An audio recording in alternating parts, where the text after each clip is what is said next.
혼수 상태인 척하며 모든 걸 지켜보던 정이 결정적 순간을 맞습니다. 이제 곧 끝날 거야. 정의만 사라지면 당신과 나 원하는 인생을 살 수 있어. 남편과 의사의 살인 계획을 직접 듣게 된 정이 온몸이 얼어붙습니다. 보험금은 30억. 그것만 있어도 우리 새 출발하기 충분하죠. 25년 사랑이 돈 앞에서 배신으로 변한 순간 정의는 절망의 나락으로 떨어집니다. 구독과 좋아요, 알림 설정은 무료입니다. 오늘도 한 번만 눌러주시면 가슴 저린 사연을 놓치지 않을 거예요. 드라마 제작에도 큰 힘이 됩니다. 감사합니다. 그럼 오늘 사연 시작하겠습니다. 서울 외곽의 아파트 단지는 오늘도 평범한 하루를 시작하고 있었습니다. 이른 아침부터 부지런히 움직이는 윤정희의 발걸음이 집안 곳곳에 울려 퍼졌죠. 48배 나이에도 여전히 탄탄한 체구와 단정한 용모를 지닌 정희는 이 집의 든든한 기둥 같은 존재였습니다. 정희는 새벽 5시 반에 일어나 하루를 시작했습니다. 먼저 화장실에서 세수를 하고 머리를 단정히 빗은 후 앞치마를 두르고 부엌으로 향했죠. 냉장고를 열어 신선한 재료들을 꺼내며 오늘의 메뉴를 머릿속으로 그려봅니다. 된장국에 생선구이, 그리고 아삭한 나물 몇 가지. 25년간 매일 아침 반복해온 일상이었지만 여전히 정성을 다했습니다. 가스레인지에 불을 켜고 쌀을 씻어 밥을 안치는 동안 정희는 창밖을 바라봤습니다. 아파트 단지 안작은 공원에서는 이른 아침 운동을 하는 주민들의 모습이 보였죠. 나이든 어르신들이 게이트볼을 치고 중년 부인들이 요가 매트를 펼쳐놓고 스트레칭을 하는 모습이 평화로웠습니다. 정희도 가끔 그 요가 모임에 참여하곤 했거든요. 특히 화요일과 목요일에는 빠지지 않고 참석해서 이웃 부인들과 정보도 나누고 운동도 함께 했습니다. 미역국을 끓이며 정희는 어제 있었던 일을 떠올렸습니다. 부녀회에서 만난 같은 층 김여사가 한 말이 계속 머릿속을 맴돌았거든요. 요즘 남편들이 다 그래요. 나이 들수록 더 바빠지나 봐요. 우리 남편도 예전 같지 않아서 걱정이에요. 그때는 그냥 넘어갔지만 지금 생각해보니 정희도 비슷한 상황이었습니다. 여보, 아침 드세요. 정희가 식탁에 정성스럽게 차린 한식을 바라보며 남편을 불렀습니다. 박준호는 서둘러 넥타이를 매며 식탁에 앉았죠. 대기업 임원이라는 직책답게 늘 바쁜 모습이었지만 정희는 그런 남편이 자랑스러웠습니다. 49의 나이에도 건장한 체격과 품이 있는 외모를 유지하고 있는 준호는 정희에게 여전히 멋진 남편이었으니까요. 회사에서도 인정받는 유능한 임원이었고 동네에서도 신뢰받는 가장이었습니다. 하지만 오늘 아침에 준호는 뭔가 달랐습니다. 평소보다 더 서둘러 보였고 정희가 준비한 음식을 제대로 보지도 않고 휴대폰만 들여다보고 있었거든요. 정희는 살짝 서운함을 느꼈지만 내색하지 않았습니다. 대신 따뜻한 목소리로 말했죠. 결혼 초기부터 지켜온 습관이었어요. 아무리 속상한 일이 있어도 아침 식탁에서는 따뜻한 분위기를 유지하려고 노력했습니다. 요즘 기운이 없어 보이는데 괜찮으세요? 얼굴이 많이 피곤해 보여요. 정희가 걱정스러운 표정으로 물었습니다. 며칠 전부터 준호의 얼굴에 피로가 역력했거든요. 눈가에는 다크서클이 짙어졌고 평소보다 말수도 줄어들었습니다. 예전에는 아침 식사를 하며 오늘 일정이나 회사 이야기를 간단히 나누곤 했는데 요즘에는 그런 대화마저 줄어들었어요. 하지만 준호는 시계를 바라보며 급하게 답했습니다. 괜찮아. 그냥 요즘 회사 일이 좀 바빠서 그래. 신규 프로젝트가 몰려서 정신이 없어. 준호의 대답은 어딘가 성의 없게 들렸습니다. 마치 빨리 이 대화를 끝내고 싶어 하는 것 같았어요. 늦겠으니까 먼저 가볼게. 그는 밥 몇 숟가락만 먹고는 일어섰죠. 정희가 정성스럽게 구운 생선이나 정갈하게 무친 나물은 거의 손도 대지 않았습니다. 정희의 이마에 가벼운 입맞춤을 하고는 서둘러 현관을 나섰습니다. 그 입맞춤마저도 형식적으로 느껴졌어요. 예전에는 진심이 담긴 작별 인사였는데 요즘에는 그냥 습관처럼 하는 것 같았습니다. 정희는 현관문이 닫히는 소리를 들으며 혼자 남은 식탁을 바라봤습니다. 정희는 남편의 뒷모습을 바라보며 혼잣말처럼 중얼거렸습니다. 이상하네. 전에는 아무리 바빠도 아침엔 여유가 있었는데 준호는 원래 아침을 중요하게 생각하는 사람이었거든요. 하루의 시작이 중요하다며 항상 여유롭게 식사를 마치고 출근했던 사람이었는데 언제부터인가 그런 모습을 보기 어려워졌습니다. 심지어 정희가 정성스럽게 준비한 식사에 대해서도 감사 인사를 하지 않는 일이 많아졌어요. 정희는 혼자 남은 식탁을 치우며 다시 한번 생각해 봤습니다. 정확히 언제부터였을까요? 이런 변화가 시작된 게 말이에요. 돌이켜보니 석 달 전쯤부터였던 것 같습니다. 준호가 새로운 프로젝트를 맡게 되면서부터 조금씩 달라지기 시작했죠. 야근이 잦아졌고 주말에도 골프 모임이나 회식으로 바빠졌습니다. 처음에는 승진을 위한 과정이라고 생각했는데 시간이 갈수록 뭔가 다른 느낌이 들었어요. 접시를 설거지통에 담으면서 정희는 준호의 최근 행동들을 하나씩 떠올려 봤습니다. 가장 눈에 띄는 변화는 휴대폰 사용 패턴이었어요. 예전에는 집에서 휴대폰을 대충 아무 곳에나 던져두곤 했는데 요즘에는 항상 몸에 지니고 다녔습니다. 심지어 화장실에 갈 때도 가져갔어요. 그리고 메시지가 올 때마다 화면을 정희가 보지 못하게 가리는 것 같았습니다. 아이들이 모두 독립한 후 집은 한결 조용해졌습니다. 첫째 아들 민수는 대학을 졸업하고 대기업에 취업해 서울 시내에서 따로 살고 있었고, 둘째 딸 수진이는 대학 재학 중이라 기숙사 생활을 하고 있었죠. 가끔 주말에 얼굴을 비추는 정도였습니다. 정희는 빈둥지 증후군이라는 걸 몸소 체험하고 있었어요. 25년간 아이들 뒷바라지에 모든 걸 쏟았던 정희에게는 갑작스럽게 찾아온 공허함이었습니다. 빈집에서 혼자 보내는 시간이 늘어나면서 정희는 가끔 외로움을 느꼈습니다. 그럴 때마다 아파트 단지 내 부녀의 활동이나 요가 수업에 참여하며 시간을 보냈죠.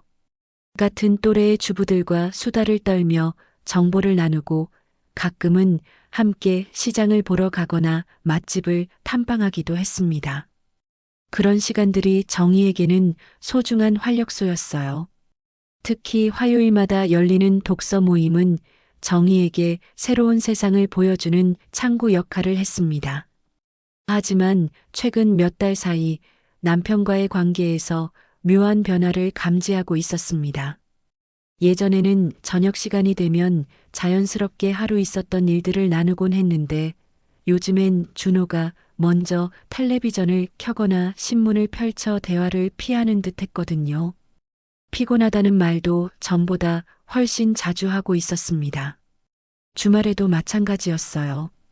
예전에는 함께 장을 보거나 산책을 하곤 했는데 요즘에는 그런 시간을 갖기가 어려웠습니다. 어느 날 저녁 정희는 용기를 내어 준호에게 말했습니다. 여보, 우리 오랜만에 영화라도 보러 갈까요? 예전처럼요. 신혼 때부터 둘이 함께 영화 보는 걸 좋아했던 정희였습니다. 특히 로맨틱한 영화나 가족 영화를 보며 서로의 생각을 나누는 시간이 소중했죠. 결혼 기념일이나 생일 같은 특별한 날에는 꼭 영화관에 가서 영화를 보고 근처 카페에서 차를 마시며 이야기를 나누곤 했거든요. 하지만 준호는 소파에 기대어 텔레비전을 보며 시큰둥하게 대답했습니다. 요즘 정말 힘들어. 미안해. 회사 일로 머리가 복잡해서 영화 볼 여유가 없어. 그의 눈빛에는 예전의 따뜻함 대신 어딘가 차가운 기운이 서려 있었죠. 정희를 바라보는 시선도 예전 같지 않았습니다. 마치 의무적으로 대화를 나누는 것 같은 느낌이랄까요? 예전에는 정희의 제안에 기꺼이 응해주던 다정한 남편이었는데 말이에요. 정희는 그날 밤 잠자리에서 이런저런 생각에 잠겼습니다. 혹시 자신이 너무 예민하게 반응하는 건 아닐까 싶기도 했지만 여성의 직감이란 게 있었거든요. 뭔가 달라졌다는 느낌을 지울 수가 없었습니다. 침대에 나란히 누워 있지만 마음의 거리는 점점 멀어지는 것 같았어요. 준호의 등을 바라보며 정희는 조용히 한숨을 내쉬었습니다. 남편이 출근한 후 혼자 남은 정희는 평소와 같이 집안 정리를 시작했습니다. 설거지를 마치고 빨래를 돌린 후 거실을 청소하며 하루를 보내고 있었죠. 하지만 오늘따라 몸이 이상했습니다. 아침부터 머리가 지끈지끈 아프더니 점점 심해지고 있었거든요. 처음에는 단순한 피로나 스트레스 때문이라고 생각했지만 시간이 갈수록 통증이 더욱 격렬해졌어요. 이상하네. 정희는 소파에 앉아 관자놀이를 마사지했습니다. 평소에 두통이 있는 편이 아니었는데 오늘은 유독 심했어요. 머리 전체가 조이는 것 같기도 하고 때로는 찌르는 듯한 날카로운 통증이 느껴지기도 했습니다. 진통제라도 먹어야겠다 싶어 약장을 뒤졌지만 집에 있는 건 감기약과 소화제뿐이었습니다. 그냥 참고 견디면 나아지겠지 하며 다시 집안일을 계속했죠. 거실 청소를 하며 정희는 어제 부녀회에서 들은 이야기를 떠올렸습니다. 같은 동에 사는 박 여사가 갑작스러운 두통으로 병원에 갔다가 큰 병을 발견했다는 얘기였어요. 별것 아니라고 생각했는데 검사해보니 뇌종양이었다니까요. 정말 무서운 세상이에요. 그때는 남의 일이라고 생각했는데 지금 자신의 상황이 되고 보니 괜히 불안해졌습니다. 점심시간이 되어 간단히 라면을 끓여 먹으려고 부엌에 섰는데 갑자기 세상이 빙글빙글 돌기 시작했습니다. 어머, 이게 뭐지? 정희는 황급히 싱크대를 붙잡았어요. 어지럼증이 너무 심해서 제대로 서 있을 수가 없었거든요. 식은땀이 등줄기를 타고 흘러내렸고 메스꺼움까지 몰려왔습니다. 다리에 힘이 빠져서 주저앉을 것 같았어요. 가스레인지에 불을 끄고 정희는 간신히 거실로 나와 소파에 주저앉았습니다. 숨을 고르려고 했지만 증상은 나아지지 않았어요. 오히려 더 심해지는 것 같았습니다. 시야가 흐려지기 시작했고 귀에서는 웅웅거리는 이명까지 들렸죠. 심장이 빨리 뛰면서 가슴이 답답해졌습니다. 이건 정말 이상해. 병원에 가봐야겠어. 정희는 떨리는 손으로 휴대폰을 집어들었습니다. 먼저 준호에게 전화를 걸어봤지만 받지 않았어요. 한 번, 두 번, 세 번째도 마찬가지였습니다.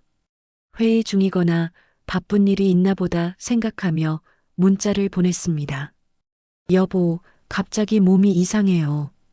어지럽고 머리가 너무 아파서 병원에 가려고 하는데 연락 주세요. 하지만 답장은 오지 않았습니다. 평소 같으면 금방 연락이 왔을 텐데 말이에요. 정희는 혼자서 이 상황을 감당해야 한다는 사실에 더욱 불안해졌어요. 둘째 딸 수진이에게도 전화를 걸어봤지만 수업 중인지 받지 않았습니다. 첫째 아들 민수도 마찬가지였어요. 결국 정희는 혼자 힘으로 이 상황을 해결해야 했습니다. 할 수 없이 정희는 119에 전화를 걸까 하다가 그래도 응급 상황까지는 아닌 것 같아서 택시를 불러 혼자 병원으로 향했습니다. 택시를 기다리는 동안에도 증상은 계속됐습니다. 현관 의자에 앉아 있는데도 어지럼증 때문에 몸이 흔들리는 것 같았어요. 10분 정도 후 택시가 도착했고 정희는 간신히 택시에 올라탔습니다. 서울대병원으로 가주세요. 정희가 말하자 기사님이 응급실로 가시는 건가요? 라고 물었어요. 네, 갑자기 몸이 안 좋아져서요.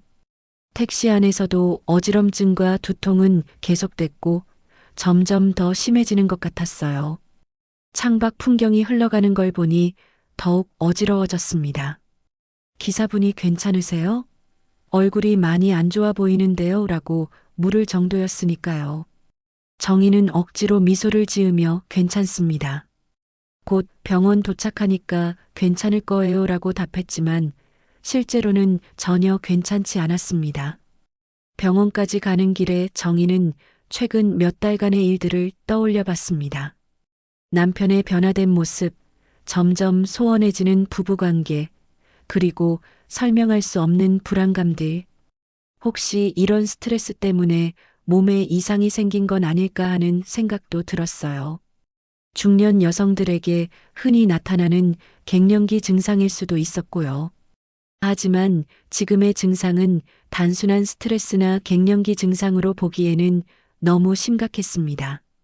서울대병원 응급실에 도착했을 때 정희의 상태는 더욱 악화되어 있었습니다. 택시요금을 지불하는 것조차 힘들었고 지갑에서 돈을 꺼내는 손이 계속 떨렸어요. 응급실 접수 창구까지 가는 것도 벽을 짚고 걸어야 할 정도였습니다.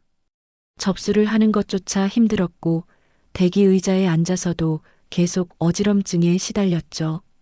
응급실은 평일 오후임에도 불구하고 꽤 많은 환자들로 붐비고 있었습니다.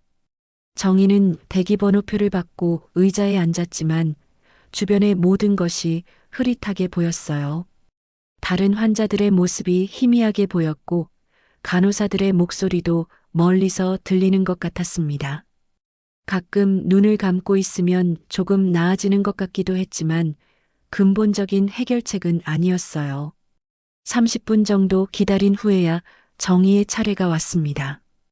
윤정희님? 간호사가 정희의 이름을 부르자 간신히 일어섰습니다. 진료실로 향하는 발걸음이 휘청거렸고 복도 벽을 짚고 걸어야 할 정도였어요. 응급실 의사는 정희의 상태를 보더니 즉시 기본 검사를 지시했습니다. 혈압, 맥박, 체온을 재고 간단한 신경학적 검사를 했죠.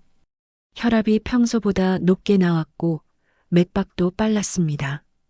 증상이 언제부터 시작되셨어요? 의사가 물었습니다. 오늘 아침부터 두통이 있었는데 점심때부터 어지럼증이 심해졌어요. 서 있기도 힘들 정도로요. 정희가 힘겹게 대답했습니다.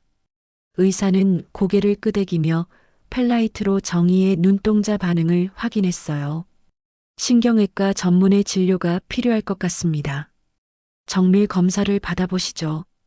가족분께 연락하셨나요? 그때 정희의 휴대폰이 울렸습니다. 준호에게서 온 전화였어요. 여보, 무슨 일이야? 문자 받는데 지금 어디에 있어? 준호의 목소리에는 놀람과 걱정이 섞여 있었습니다.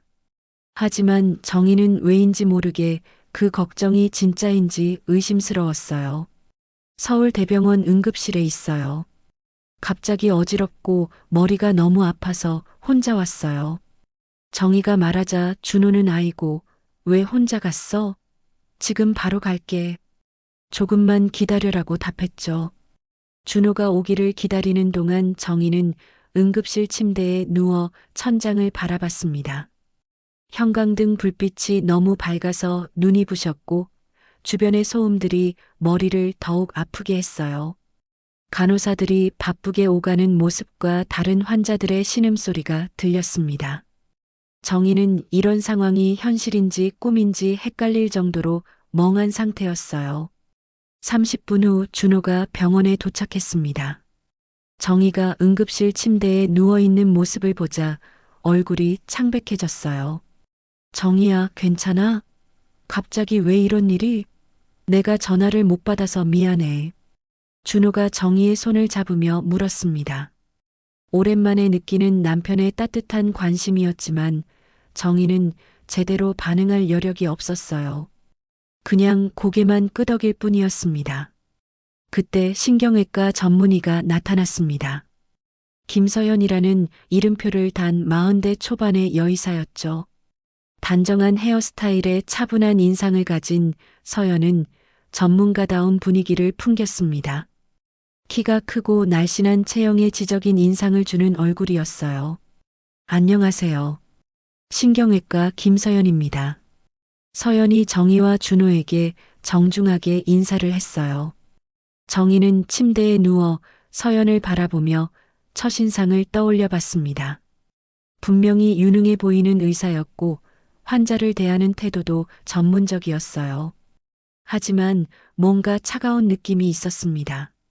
미소를 짓고 있지만 그 미소가 진심에서 우러나온 것 같지는 않았거든요. 정희는 그런 생각을 하는 자신이 너무 예민한 건 아닌가 싶었지만 그 느낌을 완전히 지울 수는 없었어요. 환자분 상태를 보니 정밀 검사가 필요할 것 같습니다. 뇌 MRI와 혈액 검사를 해보겠습니다. 서연의 설명은 차분하고 전문적이었어요. 하지만 정희는 서연이 자신을 바라보는 시선에서 뭔가 이상한 기운을 느꼈습니다. 마치 환자를 보는 게 아니라 다른 무엇인가를 보는 것 같은 느낌이었어요. 준호는 심각한 건 아니죠? 갑자기 이런 증상이 나타나서 걱정이 됩니다라고 불안해하며 물었습니다. 지금 단계에서는 정확한 진단을 내리기 어렵습니다. 검사 결과를 봐야 정확히 알 수 있어요. 다만 큰 병은 아닐 가능성이 높으니까 너무 걱정하지 마세요. 서연이 준호를 안심시키듯 말했어요. 그런데 정희는 그 순간 묘한 느낌을 받았습니다. 서연이 준호를 바라보는 눈빛이 일반적인 의사와 환자 보호자 사이의 시선과는 달랐거든요. 더 친밀하다고 해야 할까요? 마치 서로를 잘 아는 사이인 것 같은 느낌이었어요. 정희는 그 순간의 느낌을 정확히 설명할 수는 없었지만 분명히 뭔가 평범하지 않았습니다. 혹시 자신이 아픈 상태라서 이상하게 느끼는 건 아닐까 하는 생각도 들었지만 그 의심을 완전히 떨쳐낼 수는 없었어요. 검사를 받는 동안 준호는 계속 정희 곁에 있어 주었습니다. 오랜만에 보는 다정한 남편의 모습이었어요. 하지만 가끔 휴대폰을 확인하거나 어딘가로 전화를 거는 모습을 보이기도 했습니다. 회사에 상황 알려드려야 해서요라고 설명했지만 정희는 뭔가 석연치 않다는 생각이 들었어요. 평소에 회사 일로 전화할 때와는 다른 톤의 목소리였거든요. MRI 검사가 끝난 후 다시 응급실로 돌아왔을 때 서연이 결과를 설명해 주었습니다. 다행히 뇌에는 특별한 이상이 보이지 않습니다. 하지만 정확한 원인을 찾기 위해 입원 치료를 받으시는 게 좋겠어요. 서연의 진단에 준호는 안도의 한숨을 쉬었지만 정희는 여전히 불안했습니다. 뇌에 이상이 없다면 도대체 이 증상들의 원인이 뭘까요? 입원이요? 그럼 얼마나 있어야 하나요? 준호가 물었어요. 일주일 정도 지켜보면서 추가 검사를 해야 할 것 같습니다. 혈액 검사 결과도 더 자세히 봐야 하고요. 서연이 답하며 준호와 잠시 눈을 마주쳤습니다. 그 순간 정희는 또다시 이상한 기운을 느꼈어요. 두 사람 사이에 뭔가 숨겨진 게 있는 것 같았거든요. 마치 서로만 아는 비밀이 있는 것처럼 말이에요. 입원 수속을 밟는 과정에서 서연은 직접 병실까지 안내해 주었습니다. 보통은 간호사가 하는 일인데 주치의가 직접 나서는 게 이상했어요. 특별히 신경 써서 치료해 드리겠습니다라고 서연이 말했지만 정희에게는 그 말이 오히려 불안하게 들렸습니다. 왜 자신에게만 특별한 관심을 보이는 걸까요? 병실은 2인실이었는데 다행히 옆 침대는 비어 있었습니다. 정희는 창가 쪽 침대에 누워 밖을 바라봤어요. 해가 지고 있었고 병원 정원의 나무들이 저녁 노을에 물들어 있었습니다. 평온해 보이는 풍경이었지만 정희의 마음은 전혀 평온하지 않았어요. 몸의 이상보다도 뭔가 알 수 없는 불안감이 더 큰 문제였습니다. 준호는 정희가 병실에 안정을 취한 후에야 집으로 돌아갔습니다. 내일 아침 일찍 올게. 뭔가 필요한 거 있으면 언제든 연락해. 준호가 정희의 이마에 키스하며 말했어요. 하지만 그 키스도 어딘가 형식적으로 느껴졌습니다. 예전처럼 진심이 담긴 것 같지는 않았거든요. 첫날 밤은 잠들기 어려웠습니다. 낯선 환경 탓도 있었지만 계속해서 이상한 생각들이 머릿속을 맴돌았거든요. 서연과 준호 사이의 묘한 분위기, 준호의 변화된 행동들, 그리고 설명할 수 없는 직감. 정희는 자신이 너무 예민하게 반응하는 건 아닐까 하며 스스로를 달래려 했지만 쉽지 않았어요. 다음 날 아침 서연이 회진을 왔습니다. 어젯밤 잘 주무셨어요? 어지럼증은 좀 어떠세요? 서연의 질문에 정희는 조금 나아진 것 같아요라고 답했습니다. 실제로 어지럼증은 많이 호전되었거든요. 하지만 머리가 여전히 무겁고 집중력이 떨어지는 느낌이었어요. 오늘부터 약물 치료를 시작하겠습니다. 혈액순환 개선제와 어지럼증 완화 약물이에요. 서연이 간호사에게 처방을 지시하며 말했습니다.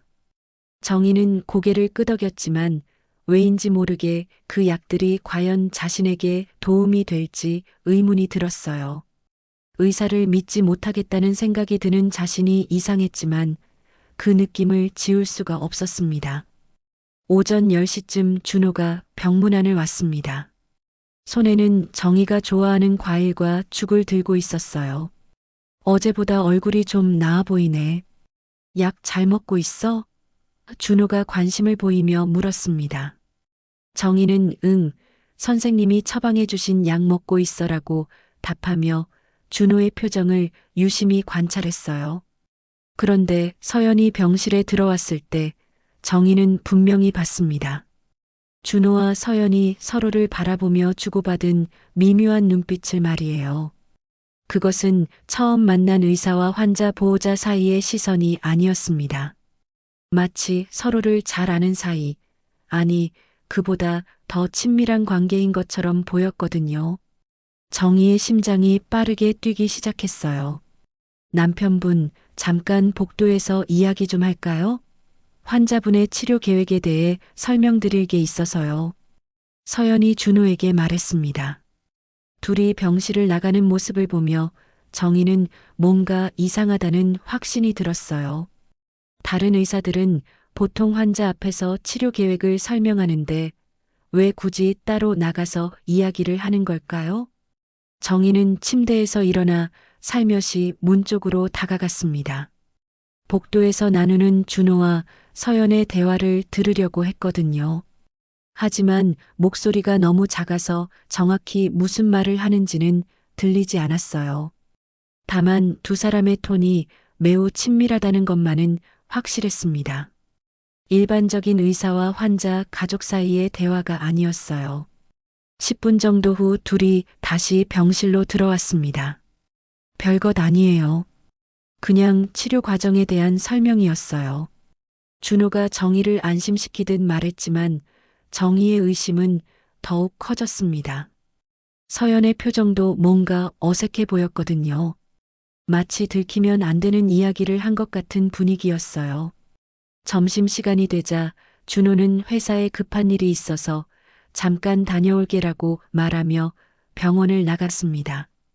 하지만 정희는 준호가 정말 회사에 가는 건지 의심스러웠어요. 최근 몇 달간 준호의 행동 패턴을 보면 회사 일이라는 핑계를 너무 자주 댔거든요. 혹시 다른 일이 있는 건 아닐까 하는 생각이 들었습니다. 오후에 간호사가 약을 가져왔습니다. 이 약들을 식후에 드시면 돼요. 어지럼증에 도움이 될 거예요. 간호사의 설명을 들으며 정희는 약들을 자세히 살펴봤습니다. 평소에 약에 대해 잘 모르는 편이었지만 뭔가 종류가 많은 것 같았어요. 단순한 어지럼증 치료제치고는 말이죠. 약을 복용한 후 정희는 이상한 느낌을 받았습니다. 몸이 더욱 나른해지고 의식이 흐려지는 것 같았거든요. 처음에는 약의 부작용이라고 생각했지만 시간이 갈수록 그 느낌이 강해졌어요. 마치 몸을 제대로 가누기 어려운 상태가 되는 것 같았습니다. 저녁 시간에 서연이 다시 회진을 왔습니다. 약 드신 후 어떠세요? 부작용은 없으시고요? 서연의 질문에 정희는 좀 졸린 것 같아요라고 답했습니다. 그건 정상적인 반응이에요. 며칠 더 지켜보겠습니다. 서연이 차분하게 대답했지만 정희에게는 그 말이 전혀 안심이 되지 않았어요. 그날 밤 정희는 잠들기 전에 곰곰 생각해 봤습니다. 준호와 서연 사이의 이상한 분위기, 필요 이상으로 많은 약물들, 그리고 몸에서 느껴지는 이상한 변화들.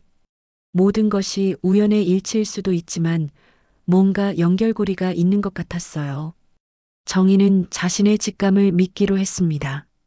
앞으로 더 조심스럽게 주변을 관찰해야겠다고 다짐했어요.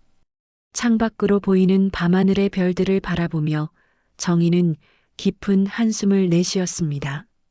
병원에 입원한 이유가 단순한 몸의 이상 때문만은 아닐 것 같다는 생각이 들었거든요.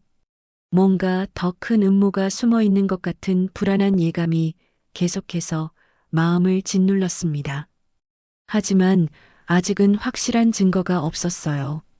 그저 여성의 직감만이 있을 뿐이었습니다. 이번 사흘째 되는 날 정희의 몸 상태는 겉보기에는 호전되는 것 같았습니다.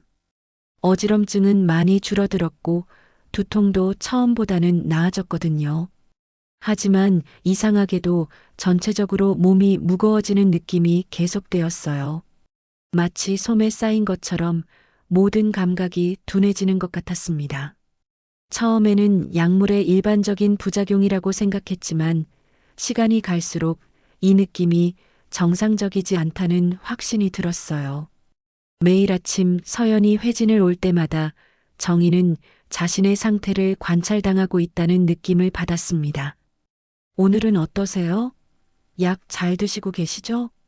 서연의 질문은 일반적인 의사의 질문이었지만 그 눈빛에는 뭔가 다른 의도가 숨어 있는 것 같았어요. 마치 정의의 반응을 확인하고 있는 것처럼 말이죠. 선생님, 약을 먹으면 자꾸 졸려지는데 이게 정상인가요? 정의가 물어봤습니다. 네, 약물의 일반적인 부작용입니다. 며칠 더 복용하시면 몸이 적응할 거예요. 서연의 대답은 의학적으로는 타당해 보였지만 정희는 뭔가 석연치 않다는 느낌을 지울 수 없었어요. 왜 하필 자신만 이렇게 강한 부작용을 겪는 걸까요? 준호는 매일 아침 저녁으로 병문안을 왔지만 예전과는 뭔가 달랐습니다. 겉으로는 걱정하는 남편의 모습을 보였지만 정희와 눈을 제대로 마주치지 않으려고 하는 것 같았어요. 그리고 휴대폰을 더욱 자주 확인했습니다. 메시지가 올 때마다 화면을 정희가 보지 못하게 가리거나 자리를 뜨는 일이 많아졌어요. 여보, 회사 일이 그렇게 바빠요? 정희가 물어봤을 때 준호는 새 프로젝트 때문에 정말 힘들어. 빨리 나와서 집에 와야 해라고 답했습니다. 하지만 그 말에는 진심이 느껴지지 않았어요. 오히려 빨리 이 자리를 벗어나고 싶어 하는 것 같았습니다. 정희는 남편의 이런 변화가 자신의 병 때문인지 아니면 다른 이유가 있는 건지 궁금해졌어요. 넷째 날 오후 정희는 결정적인 순간을 목격했습니다. 화장실에 갔다가 돌아오는 길에 복도 끝 상담실 앞을 지나게 되었는데 그곳에서 준호와 서연이 대화하는 모습을 봤거든요. 둘의 거리가 너무 가까웠고 서연이 준호의 팔을 살짝 터치하는 모습까지 보였어요. 그것은 분명히 의사와 환자, 가족 사이의 일반적인 접촉이 아니었습니다. 정희는 급히 벽 뒤로 몸을 숨기고 두 사람의 대화를 엿들으려 했습니다. 조금만 더 참아요. 곧 모든 게 끝날 거예요. 서연의 목소리가 들렸어요. 정말 괜찮을까? 너무 위험한 게 아닌가 싶어서. 준호의 목소리에는 불안함이 섞여 있었습니다. 걱정하지 마세요. 제가 다 알아서 할 테니까 계획대로만 하면 돼요. 정희의 온몸에 소름이 돋았습니다. 두 사람이 나누는 대화는 분명히 자신과 관련된 것 같았어요. 모든 게 끝난다는 게 무슨 의미일까요? 계획이라는 건 또 뭘까요? 정희는 심장이 빠르게 뛰는 걸 느끼며 조용히 병실로 돌아갔습니다. 머릿속이 복잡해지기 시작했어요. 그날 저녁 서연이 평소보다 늦은 시간에 병실을 찾아왔습니다. 오늘 컨디션은 어떠세요? 약 효과가 좀 나타나고 있나요? 서연의 질문에 정희는 일부러 많이 좋아진 것 같아요라고 거짓말을 했습니다. 서연의 반응을 확인해 보고 싶었거든요. 과연 서연의 얼굴에는 순간적으로 실망 같은 표정이 스쳤어요. 그래도 며칠 더 지켜봐야겠어요. 완전히 회복될 때까지는 계속 치료를 받으셔야 합니다. 서연이 말하며 새로운 처방전을 작성했습니다. 정희는 그 처방전을 자세히 보려고 했지만 서연이 금방 간호사에게 건네버렸어요. 뭔가 숨기고 싶은 게 있는 것 같았습니다. 그날 밤 간호사가 가져온 약을 보며 정희는 깜짝 놀랐습니다. 약의 종류가 또 늘어났거든요. 이 약은 뭐에 쓰는 건가요? 정희가 물어보자 간호사는 선생님이 처방해 주신 건데 정확한 건 선생님께 물어보세요라고 답했어요. 하지만 정희는 뭔가 이상하다는 생각이 들었습니다. 단순한 어지럼증 치료에 이렇게 많은 약이 필요할까요? 정희는 용기를 내어 약을 복용하지 않기로 결정했습니다. 대신 약을 휴지에 싸서 숨겨뒀어요. 만약 정말로 이상한 약이라면 나중에 증거로 사용할 수 있을 거라고 생각했거든요. 다음 날 아침 서연이 회진을 왔을 때 어젯밤 잠은 잘 주무셨어요? 라고 물었는데 정희는 네, 잘 잤어요 라고 거짓말을 했습니다. 실제로는 약을 먹지 않았더니 밤새 잠이 오지 않았거든요. 하지만 머리는 훨씬 맑아졌어요. 지난 며칠간 느꼈던 그 무거운 느낌이 많이 사라졌습니다. 이것만 봐도 그 약들이 단순한 치료약이 아니라는 걸 알 수 있었어요. 정희는 자신의 판단이 옳았다는 확신이 들었습니다. 다섯째 날 오후 정희는 또 다른 충격적인 장면을 목격했습니다.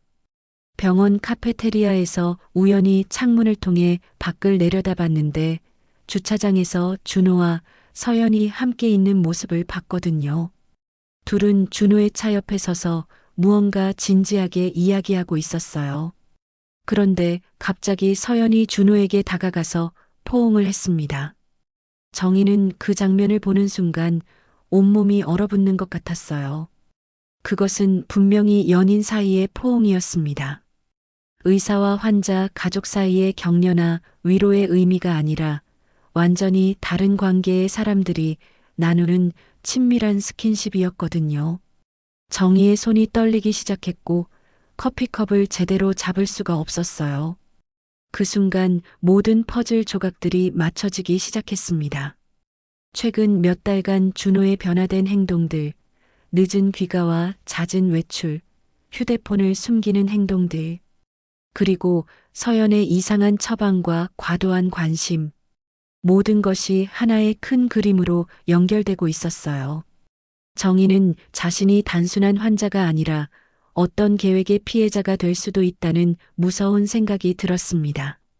급히 병실로 돌아온 정희는 침대에 앉아 깊게 생각해 봤습니다. 이제 확실해졌어요. 준호와 서연은 분명히 불륜 관계였고 자신의 치료라는 명목하에 뭔가 다른 일을 꾸미고 있었습니다. 그렇다면 자신이 지금까지 복용한 약들은 과연 무엇이었을까요? 정말 치료를 위한 약이었을까요? 정희는 휴대폰을 꺼내 인터넷으로 자신이 복용한 약들의 이름을 검색해 봤습니다. 다행히 약 봉지에 적힌 이름들을 기억하고 있었거든요. 검색 결과를 보고 정희는 경악했습니다. 그중 일부는 의식을 흐리게 하거나 판단력을 떨어뜨리는 효과가 있는 약물들이었어요. 어지럼증 치료와는 전혀 관계없는 약들이었습니다. 이건 정말 심각한 일이야. 정희는 혼잣말로 중얼거렸습니다. 자신이 지금까지 얼마나 위험한 상황에 있었는지 깨닫게 되었거든요. 만약 계속해서 그 약들을 복용했다면 어떻게 되었을까요? 생각만 해도 끔찍했습니다. 이제 정희는 자신을 지키기 위해 뭔가 행동을 취해야 한다는 걸 알았어요. 하지만 누구를 믿어야 할지 막막했습니다. 남편은 배신자였고 주치의는 공범이었으니까요. 병원의 다른 직원들에게 도움을 요청할 수도 있지만 과연 믿을 수 있을까요? 정희는 신중하게 계획을 세워야 한다고 생각했습니다. 성급하게 행동했다가는 오히려 더 위험한 상황에 처할 수도 있었거든요. 그날 밤 정희는 잠들지 않고 계속 생각했습니다. 어떻게 하면 이 상황에서 벗어날 수 있을까요? 어떻게 하면 진실을 밝힐 수 있을까요? 창밖으로 보이는 도시의 불빛들을 바라보며 정희는 결심했습니다. 더 이상 당하고만 있을 수는 없었어요. 자신의 생명과 존엄을 지키기 위해 싸워야 했습니다. 6째 날 아침 정희는 평소와 다른 각오로 하루를 시작했습니다. 어젯밤 내린 결심대로 더 이상 속수무책으로 당하고 있을 수는 없었거든요. 서연이 회진을 왔을 때도 정희는 최대한 자연스럽게 행동했어요. 어제보다 몸이 많이 좋아진 것 같아요라고 말하며 아무것도 모르는 척했습니다. 그래도 아직 완전히 회복된 건 아니니까 계속 약을 드셔야 해요. 오늘부터는 조금 더 강한 약으로 바꿔볼까 합니다. 서연의 말에 정희의 심장이 빠르게 뛰었어요. 더 강한 약이라니요? 지금까지의 약도 충분히 이상했는데 말이에요. 꼭 필요한 건가요? 지금도 좀 졸린 편인데요. 정희가 조심스럽게 물어봤습니다. 환자분의 상태를 보면 좀 더 적극적인 치료가 필요해 보여요. 걱정하지 마세요. 제가 책임지고 치료해 드릴 테니까. 서연의 대답에는 뭔가 강제적인 뉘앙스가 있었어요. 마치 거부할 수 없다는 듯이 말이죠. 정희는 표면적으로는 고개를 끄덕였지만 속으로는 더욱 경계심을 높였습니다. 점심시간 즈음 준호가 병문 안을 왔습니다. 평소보다 더 들떠 보이는 모습이었어요. 오늘 기분이 좋아 보이시네요? 정희가 물어보자 준호는 회사 일이 잘 풀려서 그래. 곧 큰 계약이 성사될 것 같아라고 답했습니다. 하지만 정희는 준호의 기분 좋음이 회사 일 때문만은 아니라는 걸 직감적으로 알 수 있었어요. 여보, 혹시 퇴원은 언제쯤 할 수 있을까요? 정희가 물어봤을 때 준호의 표정이 순간적으로 굳어졌습니다. 글쎄, 선생님 말씀으로는 좀 더 지켜봐야 한다고 하던데. 너무 성급하게 퇴원했다가 또 무슨 일이 생기면 안 되잖아. 그의 대답에는 정희가 빨리 퇴원하는 걸 원하지 않는다는 뉘앙스가 담겨 있었어요. 오후 2시경 간호사가 새로운 약을 가져왔습니다. 이전보다 훨씬 큰 알약들이었고 종류도 더 많았어요. 이 약들은 뭔가요? 정희가 물어보자 간호사는 주치의 선생님이 새로 처방해 주신 거예요. 더 효과적인 치료를 위해서라고 하시더라고요라고 답했습니다. 정희는 그 약들을 받아들고는 간호사가 나간 후 다시 한번 자세히 살펴봤어요. 약 봉지에 적힌 성분명들을 보며 정희는 소름이 돋았습니다. 어젯밤 검색했던 그 위험한 약물들보다도 더 강한 것들이었거든요. 이 정도면 의식을 완전히 잃게 만들 수도 있는 수준이었어요. 정희는 이 약들을 절대 복용할 수 없다고 결심했습니다. 하지만 어떻게 거부할 것인가가 문제였어요. 그때 정희에게 한 가지 아이디어가 떠올랐습니다. 약을 먹는 척하면서 실제로는 베개 밑에 숨기는 거였어요. 그리고 만약을 대비해서 핸드폰으로 모든 상황을 녹음하기로 했습니다. 언젠가는 이 모든 일의 진실이 밝혀져야 할 테니까요. 저녁 시간이 되자 서연이 다시 병실을 찾아왔습니다. 새 약은 드셨나요? 효과가 어떠세요? 서연의 질문에 정희는 조금 전에 먹었는데 아직은 별다른 느낌이 없어요라고 거짓말을 했습니다. 서연의 얼굴에는 실망스러운 표정이 스쳤어요. 분명히 더 빠른 효과를 기대했던 것 같았습니다. 그럼 오늘 밤에는 좀 더 많은 양을 드셔보세요. 제가 간호사에게 별도로 지시하겠습니다. 서연이 말하며 뭔가를 메모했어요. 정희는 그 메모 내용이 궁금했지만 볼 수는 없었습니다. 다만 서연이 뭔가 급하게 일을 진행하려고 한다는 건 분명했어요.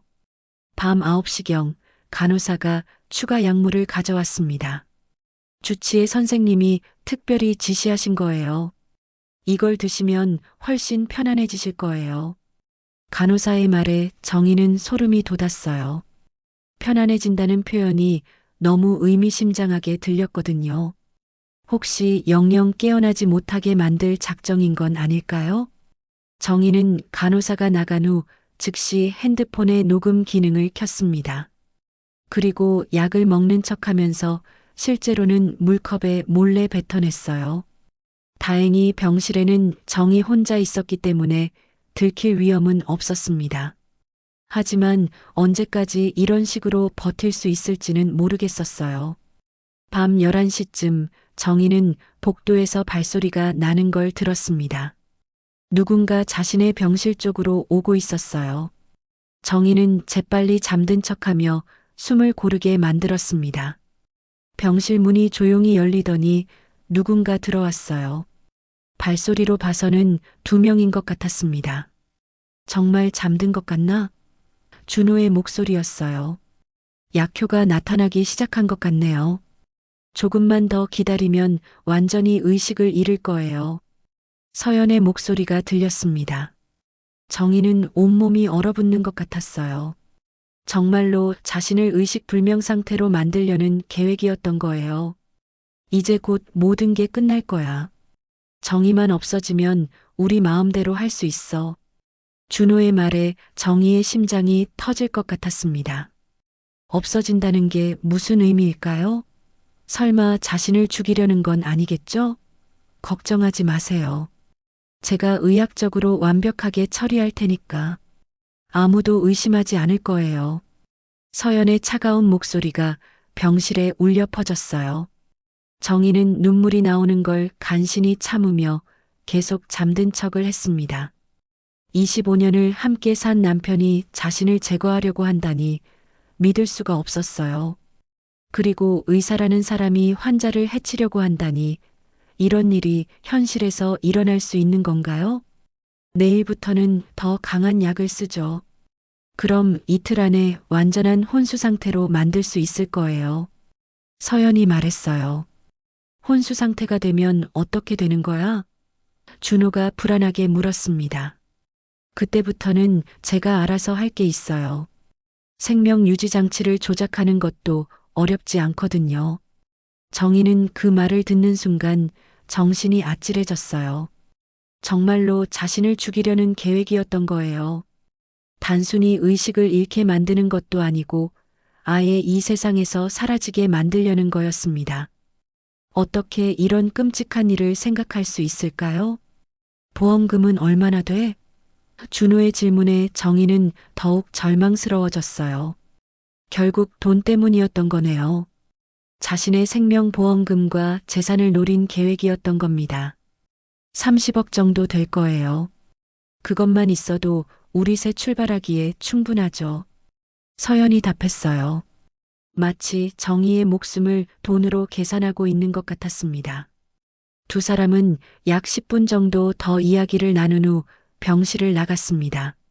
정희는 그들의 발소리가 완전히 사라질 때까지 기다린 후에야 조심스럽게 눈을 떴어요.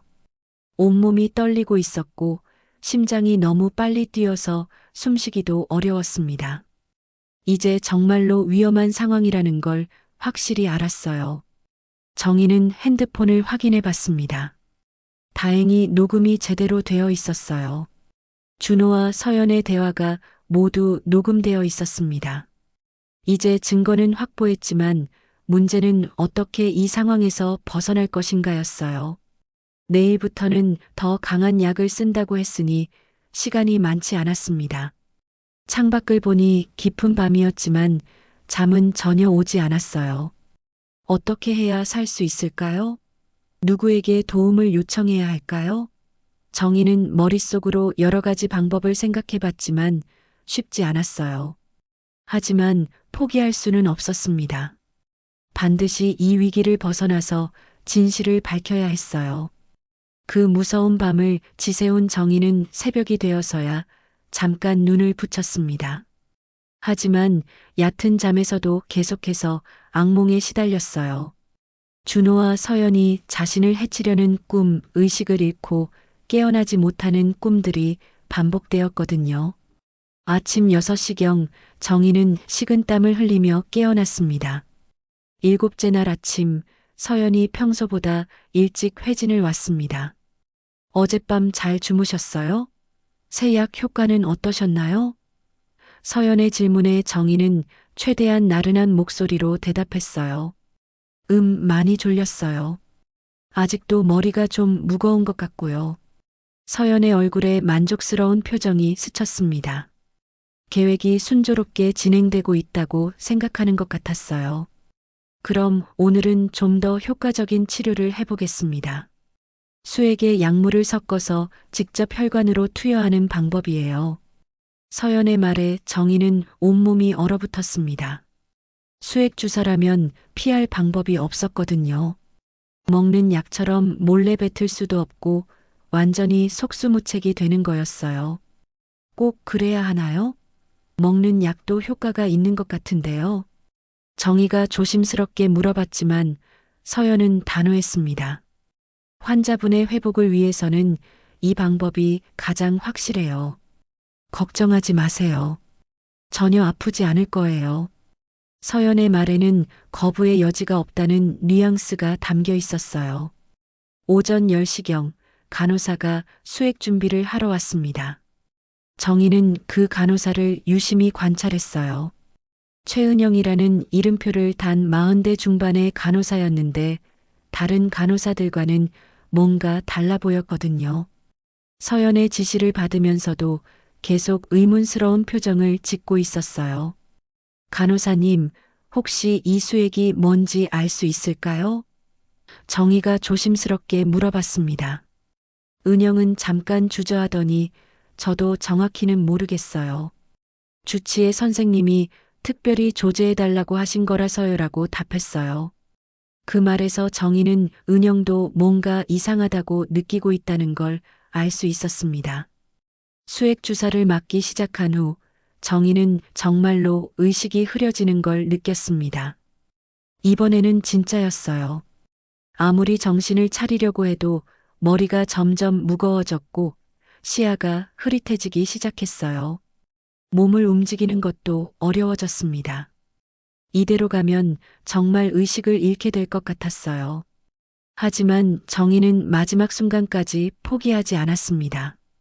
간신히 움직이는 손가락으로 베개 밑에 숨겨둔 휴대폰을 꺼냈어요. 그리고 떨리는 손으로 메모장 앱을 켰습니다. 도와주세요. 주치의와 남편이 저를 죽이려고 합니다. 녹음 파일 확인해 주세요. 라고 간신히 타이핑했어요. 정희는 그 메시지를 은영 간호사에게 보여주고 싶었지만 이미 몸을 제대로 가눌 수 없는 상태였습니다. 대신 휴대폰을 침대 옆 탁자 위에 올려놓고 메모장 화면이 보이도록 했어요. 혹시라도 은영이 다시 와서 그 메시지를 볼 수 있기를 바라며 말이죠. 점심시간 즈음 정희의 의식은 거의 사라진 상태였습니다. 눈을 뜨는 것도 어려웠고 말을 하는 것도 불가능했어요. 하지만 신기하게도 귀는 들렸습니다. 주변에서 일어나는 모든 소리와 대화를 들을 수 있었거든요. 마치 가짜 혼수 상태 같은 느낌이었어요. 그때 준호가 병실에 들어왔습니다. 정희야, 괜찮아? 준호가 정희의 손을 잡으며 말했지만 그 목소리에는 진짜 걱정이 아니라 확인하는 뉘앙스가 있었어요. 정희는 대답하고 싶었지만 입이 움직이지 않았습니다. 준호는 정희의 반응이 없자 만족스러워하는 것 같았어요. 오후 2시경 서연이 와서 정희의 상태를 확인했습니다. 예상보다 빨리 진행되고 있네요. 이제 거의 다 됐어요. 서연이 준호에게 말했어요. 정말 안전한 거지? 나중에 문제되지 않을까? 준호가 불안해하며 물었습니다. 걱정하지 마세요. 의학적으로 완벽한 혼수 상태예요. 아무도 의심하지 않을 거예요. 정희는 그들의 대화를 들으며 절망감에 빠졌습니다. 정말로 의식을 잃게 되는 건가요? 이대로 끝나는 건가요? 하지만 포기할 수는 없었어요. 아직 완전히 의식을 잃은 건 아니었으니까요. 간신히 남은 의식으로라도 뭔가 해야 했습니다. 오후 3시경 은영 간호사가 정희의 상태를 확인하러 왔습니다. 혈압과 맥박을 재고 동공 반응을 확인했어요. 그때 은영의 시선이 침대 옆 탁자 위의 휴대폰에 머물렀습니다. 메모장 화면이 켜져 있는 걸 본 거예요. 은영은 주변을 살펴본 후 조심스럽게 휴대폰을 집어들었습니다. 그리고 정희가 적어놓은 메시지를 읽었어요. 은영의 얼굴이 점점 굳어졌습니다. 그 다음에는 녹음 파일을 찾아서 들어봤는데 준호와 서연의 대화가 들리자 은영의 표정이 완전히 변했어요. 이게 정말일까? 은영이 혼잣말로 중얼거렸습니다. 그리고 정희의 얼굴을 자세히 들여다봤어요. 혹시 지금 제 말이 들리세요? 은영이 작은 목소리로 물었습니다. 정희는 간신히 눈꺼풀을 살짝 움직였어요. 은영은 그 미세한 움직임을 놓치지 않았습니다. 정말 들리는군요. 걱정하지 마세요. 제가 도와드릴게요. 은영의 말에 정희는 안도감을 느꼈어요. 드디어 자신을 믿어주고 도와줄 사람을 찾은 거였습니다. 은영은 오래전부터 서연의 이상한 처방에 의문을 가지고 있었다고 작은 목소리로 말했어요. 사실 저도 김서연 선생님의 처방이 이상하다고 생각했어요. 환자 상태에 비해 너무 과도한 약물들을 쓰더라고요. 그런데 증거가 없어서 어떻게 할 수가 없었거든요. 은영이 정희에게 속삭였습니다. 이제 녹음 파일이 있으니까 신고할 수 있을 것 같아요. 은영은 즉시 정희의 의무 기록을 복사하기 시작했습니다. 서연이 처방한 모든 약물들의 목록과 용량, 그리고 치료 경과 등을 꼼꼼히 기록했어요. 나중에 수사기관에 제출할 증거 자료로 활용하려는 거였습니다. 저녁 시간이 되자 은영은 조심스럽게 계획을 세웠습니다. 우선 정희에게 해독제를 투여해서 의식을 되찾게 하는 것이 급선무였어요. 그리고 경찰에 신고를 해서 준호와 서연을 체포하는 거였습니다. 하지만 모든 걸 신중하게 진행해야 했어요. 자칫 들키면 더 위험한 상황이 될 수도 있었거든요. 조금만 더 참으세요. 제가 반드시 구해드릴게요. 은영이 정희의 손을 꽉 잡으며 말했습니다. 정희는 그 따뜻한 손길에서 희망을 느꼈어요. 아직 끝나지 않았습니다. 반드시 이 악몽에서 벗어날 수 있을 거였어요. 밤이 되자 은영은 본격적으로 행동에 나섰습니다. 우선 정희의 수액에 들어있는 독성 약물을 제거하고 대신 해독 효과가 있는 약물을 투여했어요. 그리고 휴대폰의 녹음 파일을 복사해서 안전한 곳에 보관했습니다. 모든 증거를 확보한 후 경찰에 신고할 계획이었어요. 정희는 은영의 도움으로 서서히 의식을 되찾기 시작했습니다. 하지만 아직은 완전히 깨어난 척하면 안 되었어요. 준호와 서연이 눈치채면 더 위험한 상황이 될 수 있었거든요. 은영과 정희는 내일 아침까지 기다린 후 모든 걸 공개하기로 했습니다. 창밖으로 보이는 별빛을 바라보며 정희는 마음속으로 다짐했습니다. 반드시 살아남아서 진실을 밝히겠다고 말이에요. 그리고 자신을 배신한 남편과 악독한 의사에게 정당한 처벌을 받게 하겠다고 결심했습니다. 이제 반격의 시간이 다가오고 있었어요. 8째 날 새벽 정희는 은영의 도움으로 의식을 많이 되찾았지만 여전히 깨어난 척하지 않고 있었습니다. 은영이 투여한 해독제 덕분에 몸의 감각도 서서히 돌아오고 있었어요. 하지만 가장 중요한 건 준호와 서연이 전혀 눈치채지 못하게 하는 거였습니다. 오늘이 모든 걸 끝낼 수 있는 결정적인 날이 될 거라는 걸 정희는 직감하고 있었어요. 아침 7시 서연이 평소보다 일찍 회진을 왔습니다. 어제 수액 치료 후 상태가 어떤가요? 서연이 은영에게 물어봤어요. 혼수 상태가 깊어진 것 같습니다. 혈압도 많이 떨어졌고 반응도 거의 없어요. 은영이 거짓 보고를 했습니다. 서연의 얼굴에 만족스러운 미소가 번졌어요. 좋아요. 예상보다 빨리 진행되고 있군요. 오늘 오후쯤이면 완전한 혼수 상태에 빠질 것 같네요. 서연이 의무 기록을 작성하며 말했습니다. 정희는 그 말을 들으며 온몸에 소름이 돋았어요. 만약 은영의 도움이 없었다면 정말로 돌이킬 수 없는 상황이 되었을 거였습니다. 오전 10시경 준호가 병문안을 왔습니다. 평소와 달리 정장 차림이 아니라 캐주얼한 옷을 입고 있었어요. 오늘 회사 안 가세요? 은영이 물어보자 준호는 아내가 위독해서 하루 쉬기로 했어요 라고 답했습니다. 하지만 그의 표정에는 슬픔이나 걱정보다는 기대감이 서려 있었어요. 준호는 정희의 침대 옆에 앉아 손을 잡았습니다. 정희야, 나 준호야. 들리면 대답해봐. 하지만 정희는 미동도 하지 않았어요. 준호는 정희의 반응이 없자 안도의 한숨을 쉬었습니다. 정말 아무것도 모르는 상태인 것 같네요. 준호가 은영에게 말했어요. 정오쯤 서연이 다시 병실에 나타났습니다. 이번에는 특별한 주사기를 들고 있었어요. 이제 마지막 단계입니다. 이 주사를 맞으면 완전히 끝날 거예요. 서연의 말에 정희는 심장이 멎을 것 같았습니다. 마지막 단계라니요? 정말로 자신을 죽이려는 건가요? 정말 안전한 거죠? 나중에 문제될 일은 없고요? 준호가 불안해하며 물었습니다. 걱정하지 마세요. 의학적으로 완벽해요. 자연사로 처리될 거고 아무도 의심하지 않을 거예요. 서연이 자신만만하게 답했어요. 그 순간 정희는 모든 걸 이해했습니다. 정말로 자신을 죽일 작정이었던 거예요. 서연이 주사기를 들고 정희의 수액 라인에 꽂으려는 순간이었습니다.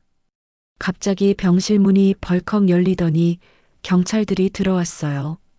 경찰입니다. 모두 그 자리에서 움직이지 마세요. 경찰관의 외침에 준호와 서연은 얼어붙었습니다. 무슨 일이에요? 왜 갑자기 경찰이? 준호가 당황해하며 물었어요. 살인미수 혐의로 긴급 체포하겠습니다. 경찰관이 말하며 수갑을 꺼냈습니다. 서연은 주사기를 바닥에 떨어뜨리며 이건 오해예요. 저는 환자를 치료하고 있었을 뿐이에요. 라고 외쳤어요. 그때 은영이 앞으로 나왔습니다. 저에게 증거가 있어요. 녹음 파일과 의무 기록 모두 준비되어 있습니다. 은영이 경찰에게 USB를 건네며 말했어요. 준호와 서연의 얼굴이 창백해졌습니다. 자신들의 대화가 모두 녹음되었다는 걸 깨달은 거였어요. 그리고 환자분은 아직 살아계세요. 은영의 말에 모든 사람들이 정희를 바라봤습니다. 그 순간 정희가 천천히 눈을 떴어요. 안녕하세요, 여러분. 정희가 또렷한 목소리로 말했습니다. 준호는 그 자리에서 주저앉을 뻔했어요. 정희야, 내가 깨어 있었다고? 준호가 믿을 수 없다는 표정으로 말했습니다. 네, 여보. 당신들의 대화를 모두 들었어요. 25년을 함께 산 아내를 돈 때문에 죽이려고 했다는 것도 모두 알고 있어요. 정희의 목소리는 차갑고 단호했습니다. 서연이 변명을 시도했습니다. 이건 모두 오해예요. 저는 환자를 치료하려고 했을 뿐이에요. 하지만 경찰관이 USB의 내용을 확인한 후 고개를 저었어요. 녹음된 대화 내용을 보니 명백한 살인 계획이었습니다. 보험금과 재산을 노린 계획적 범행이네요. 정희는 침대에서 일어나 준호를 똑바로 바라봤습니다. 당신이 나를 사랑한다고 했던 모든 말들이 거짓이었나요? 아이들을 함께 키우고 힘든 시절을 함께 견뎌온 그 모든 시간들이 당신에게는 아무 의미가 없었나요? 정희의 눈에서 눈물이 흘러내렸습니다. 준호는 아무 말도 할 수 없었어요. 경찰관이 수갑을 채우는 동안에도 고개만 숙이고 있었습니다. 미안해, 정희야. 정말 미안해. 준호가 작은 목소리로 중얼거렸지만 정희는 더 이상 듣고 싶지 않았어요. 이미 너무 늦었거든요. 서연도 체포되면서 끝까지 억울하다고 주장했습니다. 저는 그냥 박준호 씨의 부탁을 들어준 것뿐이에요. 제가 계획한 게 아니라고요. 하지만 녹음 파일에는 서연이 주도적으로 계획을 세운 내용이 고스란히 담겨 있었어요. 변명의 여지가 없었습니다. 경찰이 두 사람을 연행해 가는 동안 정희는 창밖을 바라봤습니다. 맑은 하늘이 보였어요.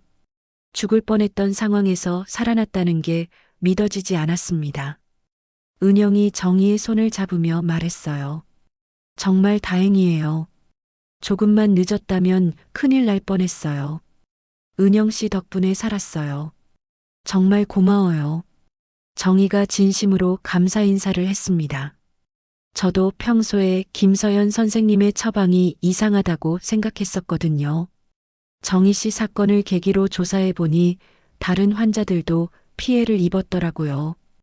은영이 말했어요. 정희는 이제 모든 게 끝났다는 안도감과 함께 깊은 상실감도 느꼈습니다. 25년간의 결혼 생활이 한순간에 무너져 내린 거였으니까요.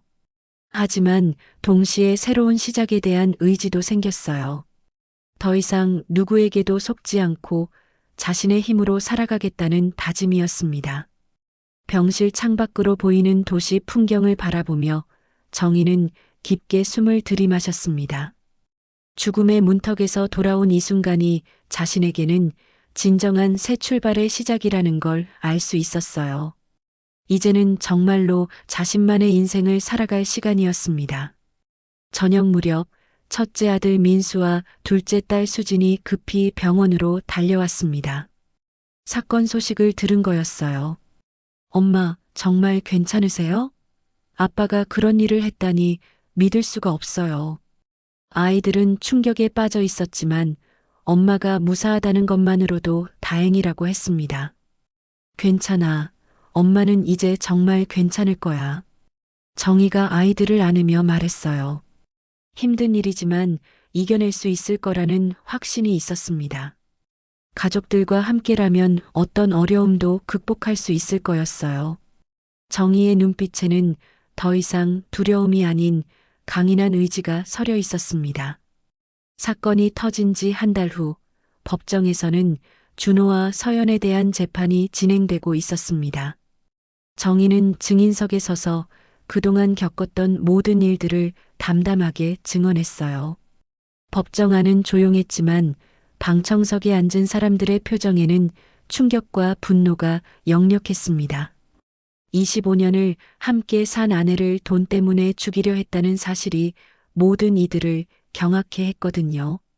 피고인 박준호는 생명보험금 30억 원과 부동산 등 총 50억 원 상당의 재산을 노리고 아내를 살해하려 했습니다.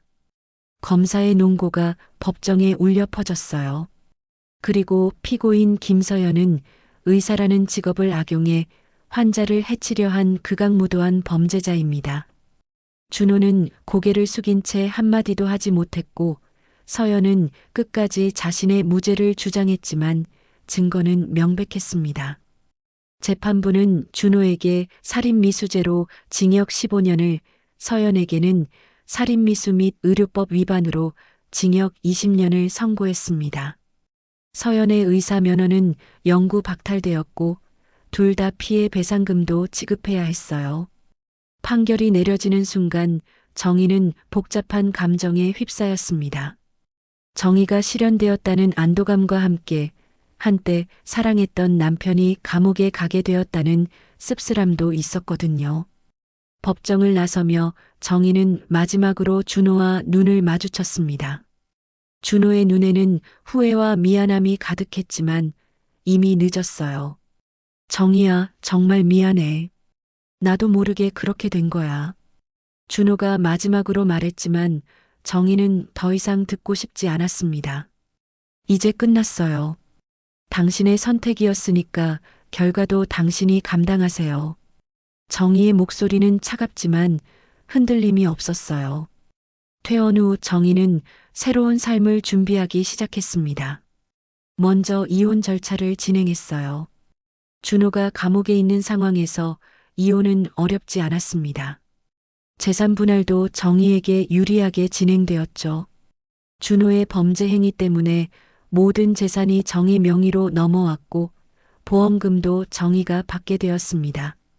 아이러니하게도 준호가 노렸던 돈이 결국 정희의 새 출발 자금이 된 거였어요. 정희는 아파트를 팔고 서울 외곽의 조용한 동네로 이사했습니다. 새로운 환경에서 새로운 시작을 하고 싶었거든요. 아이들도 엄마의 결정을 적극 지지해 주었어요. 엄마, 이제 정말 행복하게 사세요. 우리가 있잖아요. 딸 수진이의 말에 정희는 눈물을 흘렸습니다. 가족의 사랑이 얼마나 소중한지 새삼 깨달았어요. 새로운 집에 정착한 후 정희는 자신이 정말 하고 싶었던 일을 찾기 시작했습니다. 병원에서 겪었던 경험을 바탕으로 비슷한 상황에 처한 사람들을 돕고 싶다는 생각이 들었거든요. 특히 가정폭력이나 가족 간의 배신으로 고통받는 여성들을 위한 상담센터를 운영하고 싶었어요. 정희는 관련 자격증을 취득하기 위해 공부를 시작했습니다. 48배 나이에 새로운 공부를 시작하는 게 쉽지는 않았지만 목표가 분명하니까 의욕이 넘쳤어요. 심리상담사 자격증과 가족상담사 자격증을 차례로 취득했습니다. 공부하는 동안 자신도 많은 치유를 받을 수 있었어요. 1년 후 정희는 드디어 작은 상담센터를 열었습니다. 희망의 손길 상담센터라는 이름을 붙였어요.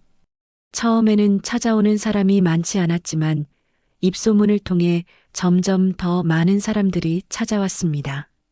정의의 진정성 있는 상담과 실제 경험에서 우러나온 조언이 많은 사람들에게 위로가 되었거든요. 상담센터를 찾아오는 사람들의 사연은 다양했습니다.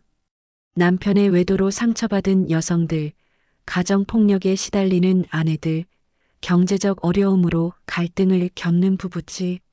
정희는 이들의 이야기를 들으며 자신의 경험을 나누었어요. 저도 비슷한 일을 겪었어요. 하지만 포기하지 않으면 반드시 길이 있답니다. 특히 인상 깊었던 건 30대 초반의 한 여성이었습니다. 남편의 도박 중독과 폭력에 시달리고 있다고 했어요. 선생님, 저는 어떻게 해야 할까요? 아이들 때문에 참고 있는데 한계에 왔어요.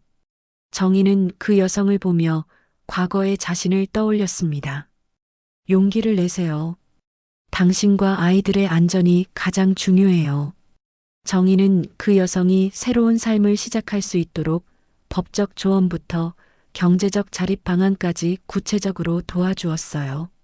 몇 개월 후 그 여성은 이혼을 하고 아이들과 함께 안전한 곳으로 이사할 수 있었습니다.